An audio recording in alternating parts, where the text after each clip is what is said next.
دا ملګری تپوس کوي چې د یو جومات سیزه په بل جومات کې استعمالول جایز دي او که ناجایز دي.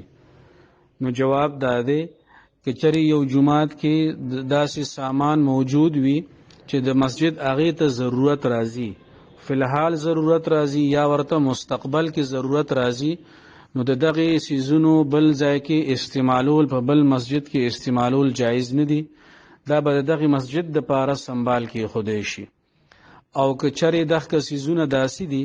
چې هغې نه اوس مسجد ته ضرورت شته، نه ورته را روان وخت کې د ضرورت امکان شته، د ضرورت نه زاید دي، نو او هغه خرابیږي نو بیا که هغه خرڅیږي نو بهتره دا ده چې هغه خرڅ کړی شي او د هغې فنډ چې دی د هغې پیسې د مسجد فنډ کې کېښودی شي، په بل جومات باندې خرڅول دا جایز دي. او دریم صورت دا دی که چېرې هغه سامان داسې وي چې هغې ته مسجد ورته ضرورت نشته، نه اوس او نه را روان وخت کې، او هغه د خرڅ هم قابل نه دي، لکه مثال په طور باندې د پلاستیک درای شوي، دا لږې ضعیفې شوي، کمزورې شوي، نو د مسجد له نورې درای راړي، چټایانې راړي، اوس هغه درای خرڅیږي هم نه. نو که بیا داسې قسمه څه څیز وي نو هغه بیا دویم جومات کې استعمالول جایز دي.